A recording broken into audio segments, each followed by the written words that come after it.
Hello all, welcome to my channel full of life daily vlogs. आप सब कैसे हैं? आई होप कि आप सब अच्छे हों, खैरियत से हो और खुश रहो।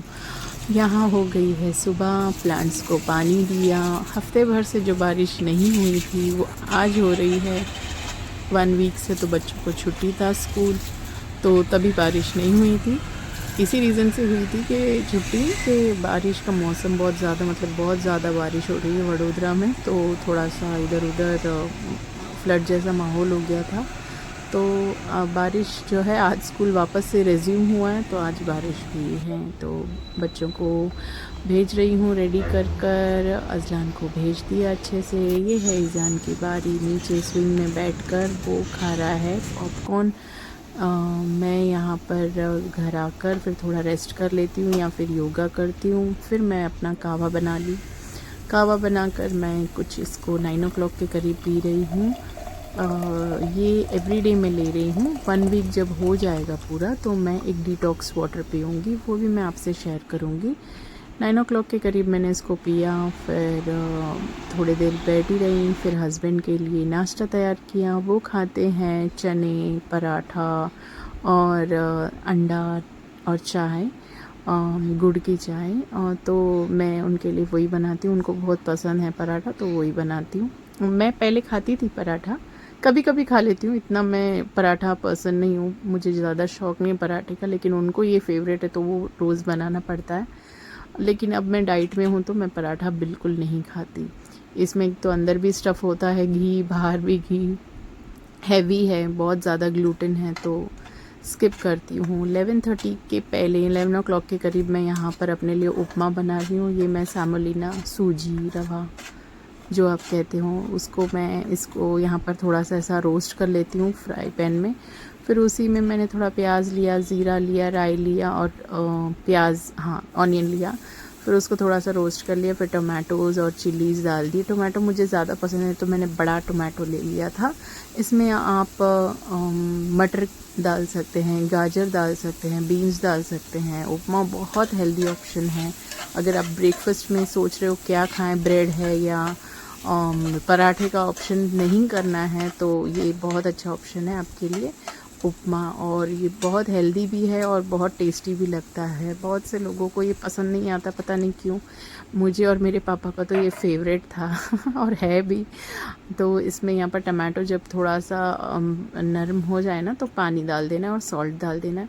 फिर ये जब बॉईल आने लगे ना, तो ये हमने रोस्ट करके रखा है जो सेमोलिना, उसको हमको इसमें ऐसे स्प्रिंकल करना है। मैं पूरा एक साथ नहीं डालूँगी, दोनों के बहुत ज़्यादा नहीं हो जाए, क्योंकि मैं अकेली इसको खाने वाली हूँ, तो मैं मेरे लिए जितना चाहिए उतना ही बना रही हूँ। तो यहाँ पर थोड़ा और पानी की गुंजाइश है तो और डाल सकते हैं, तो मैंने थोड़ा सा और डाल दिया।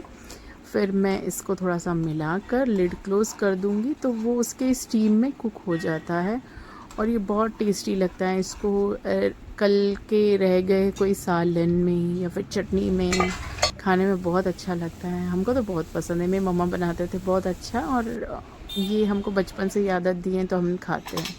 यहाँ पे ये मेरा मी टाइम, बारिश हो रही थी इसीलिए क्लिनिक नहीं गई और ख़ास काम भी नहीं था। तो ये चाय है मेरी विदाउट शुगर, ये है उपमा, और थोड़ा सा यहाँ पर चटनी लिया है।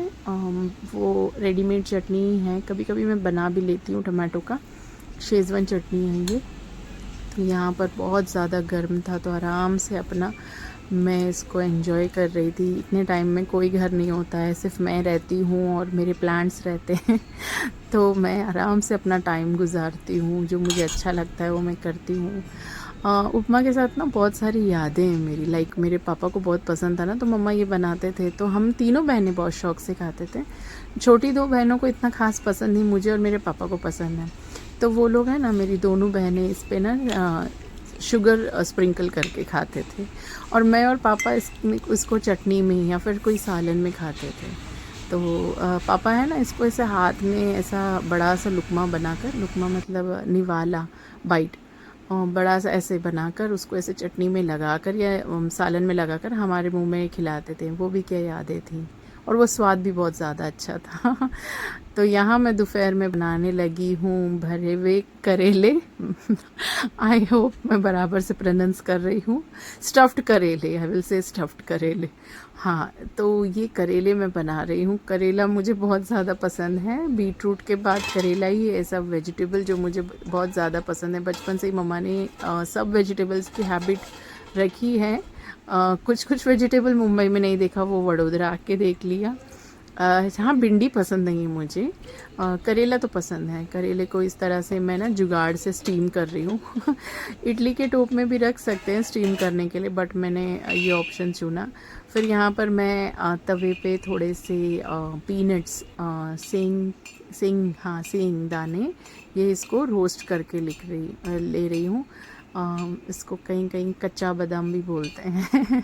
वो गाना था ना फेमस सा। अच्छे से रोस्ट हो गया तो फिर मैंने इसको अपने प्लेट में निकाल लिया। इसको थोड़ा सा ठंडा हो जाए ना, फिर उसके ऊपर का जो लेयर है पील हो जाएगा। तो यहाँ करेला बीच में चेक कर लिया, अब तक नहीं हुआ। थोड़ा सा वो अच्छे से ना सॉफ्ट हो जाए, फिर उसमें हम भर सकते हैं। यहाँ मैंने उड़द की दाल को भिगा के रखा था, उसको कुकर में डाल दिया। फिर उसमें डाल दिया टोमेटो और चिलीज़।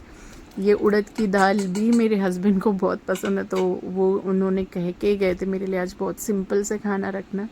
तो ये उड़द की दाल में टमाटो और चिली डालकर, थोड़ा सॉल्ट डालकर 2 सीटी काफ़ी है, उतना ले लेना है। यहाँ पर मेरे करेले हो गए थे प्रॉपरली कुक। तो यहाँ पे मैं उसके अंदर की स्टफिंग के लिए ज़ीरा, सौंफ और अक्खा धनिया, और ये जो करेले के अंदर से निकलता है ना, ये ज़्यादा नहीं, थोड़ा सा डालना है। ये यकीन मानिए कड़वा नहीं लगेगा। तो ये सब डालकर मैं इसको पीस लूँगी, और इसमें थोड़ा सा सॉल्ट, इमली और मिर्ची का पाउडर, हाँ चिली पाउडर आपको डालना है। कोई कोई लोग जो है चिली पाउडर जो है वो नहीं डालते हैं, सिर्फ वो जो सूखी मिर्ची है ना वो ज़्यादा डालते हैं। मैंने सूखी मिर्ची को कम रखा है, कहीं ज़्यादा तीखा ना हो जाए, फिर कोई नहीं खाएगा। फिर ये जो पीनट्स है ये भी डाल दिया, इमली डाल दिया, उसको इस तरह से ग्राइंड करके ले लिया। तो ऐसा है, ये दाल चावल में भी बहुत अच्छा लगता है ये चटनी। अब मैं ये मेरे करेले कितने सॉफ्ट हो गए हैं, उसमें मैं इसको स्टफ़ करूँगी। इसमें सब नमक मिर्ची सब बराबर है, आप चेक कर लेना बीच में अगर आप बना रहे हो तो। कौन कौन है जो मेरे ऐसे कोई रेसिपी देखकर बनाता है, या फिर आपको ऐसा लगता है कि क्या भी बनाती है ये। नहीं पापा, मैं बहुत अच्छा बनाती हूँ। लोगों को नाम रखने वालों को क्या है, वो तो अच्छे खासे शेफ़ को भी नहीं छोड़ते, हम तो क्या है उनके सामने। आपको कुछ ना कुछ अपना बेस्ट बनाते ही रहना चाहिए, खाते ही रहना चाहिए, चाहे कोई लोग आपको वर्थ समझे या ना समझे। आपको अपने आप को कंसिडर करना है वर्थफुल। तो यहाँ पे इस तरह से मैंने हर करेले को स्टफ़ कर दिया, और इसको है ना थ्रेड से ऐसे मैंने बांध लिया। वो हम बचपन में ना फूल बांधते थे, तो हमको हैबिट है कि अच्छे से कुछ भी बांधने का। तो ऐसे बांध देने से ना, तो ये अंदर की स्टफिंग है ना बाहर नहीं निकलती है, और आपके करेले भी अच्छे से पक जाते हैं। तो तेल भी जो है ख़राब नहीं होता। तो मैं इसको डीप फ्राई नहीं करने वाली हूँ, हल्का सा रोस्ट करने वाली हूँ तेल में। ये जो चटनी है ना, बच जाए तो आप इसको एक ग्लास कंटेनर में भर के भी रख सकते हो। दाल चावल एंड सिंपल ये थोड़ी सी चटनी, बहुत ही अच्छा लगेगा आपका खाना। तो यहाँ पे मेरे सारे करेले स्टफ़ हो गए। यहाँ पर दाल भी अच्छे से कुक हो गई थी, तो इसका मैं तड़का बना रही हूँ। तड़का बेसिक सा है, ज़ीरा है और कड़ी के पत्ते, लहसुन, सूखी मिर्ची और प्याज। तो इसको थोड़ा सा मैं ज़्यादा ब्राउन करूँगी। इसको ऐसे ही बनाना है। ये मैं यहाँ पर आकर ये वाला दाल सीखी हूँ। कुछ कुछ चीज़ें हैं ना, आप हर दिन कुछ ना कुछ नया सीखते हो, वैसे ही मैंने यहाँ पर ही आकर सीखी हूँ। तो ये अच्छा लगता है उनको, उनका पसंद है, तो मैंने बना लिया। तो यहाँ पर मैं ये तड़का बना ली, तब तक मेरे करेले के स्टफिंग भी रेडी थे, तो मेरे को उसको सिर्फ रोस्ट करके निकालना था। यकीन मानिए कि वीडियो रिकॉर्ड करने में और खाना बनाने में इतना एफ़र्ट लगता है, इतनी ज़्यादा, मतलब हम बहुत ज़्यादा एफ़र्ट डाल के बना रहे हैं। तो आप एक लाइक तो कर ही सकते हो।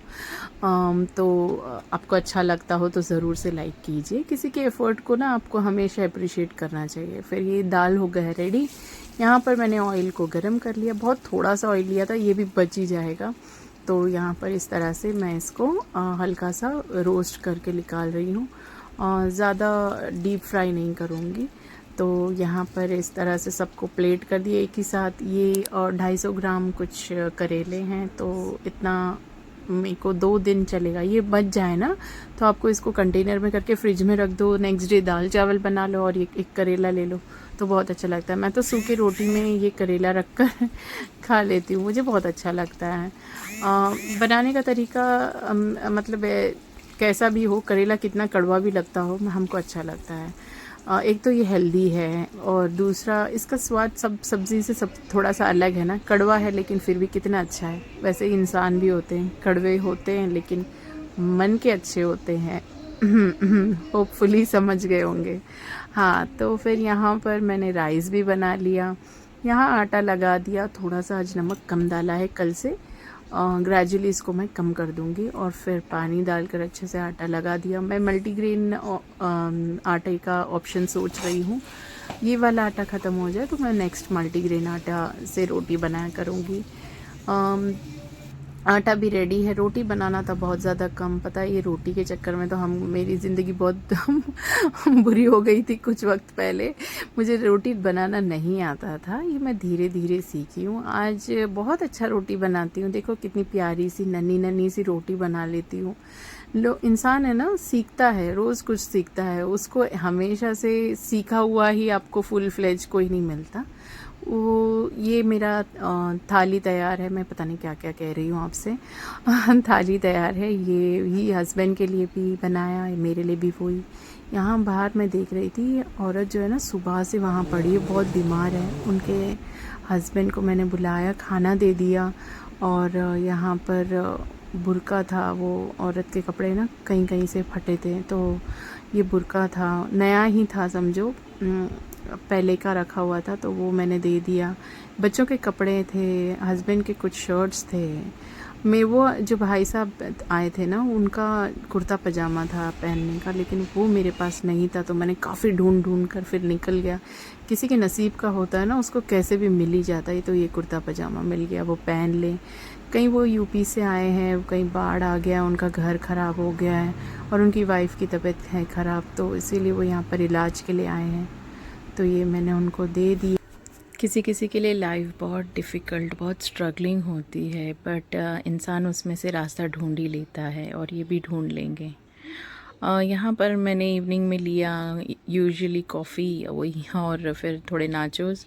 फिर बच्चों के पढ़ाई में लग गई थी, बहुत सारे उनके असाइनमेंट्स, और ये मैं वर्कशीट्स तैयार करके रखती हूँ, वो सब कर रही थी। यहाँ रात में मैंने दाल चावल बना लिया, बहुत सारा सैलेड ले लिया, और वही स्टफ्ड करेले थे, तो मैंने इसीलिए दाल चावल बना लिया। थोड़ा सा राइस मैंने इसमें से छोड़ दिया था, नहीं हो रहा था खाने। देखो मैंने यहाँ पर आपके हेल्प के लिए कुछ चार्ट मेंशन किया है। 11:30 को आपको मॉर्निंग में फास्ट ओपन करना है, तो आपके लिए ऑप्शंस है, ये आप रीड कीजिए या फिर स्क्रीनशॉट लीजिए। फिर 2 o'clock को आपको लंच लेना है, ये आपके ऑप्शन है हर दिन के लिए। आप चाहे तो आगे पीछे कर सकते हो, या जो आपके घर अवेलेबल हो वो भी खा सकते हो। और फिर आपको इवनिंग में इस तरह से स्नैक्स लेना है, मखाने हैं या फिर रोस्टेड चना, स्वीट कॉर्न, या फिर वो जो भेल होता है ना, वो भी खा सकते हो। और फिर ये है डिनर का, जो आपको 8 बजे तो ले ही लेना है, 7:30 या 8 बजे ले लेना है। तो इसके बाद आप इस तरह से मेरी तरह कावा पी सकते हो। मैं आपको ये सब चार्ट भेज रही हूँ, ये आपके लिए हेल्प हो जाएगा। अगर आपको मेरा वीडियो लाइक करना है तो ज़रूर कीजिए, प्लीज़ कर ही दीजिए। उसका कोई चार्ज नहीं जाता। Thank you for watching.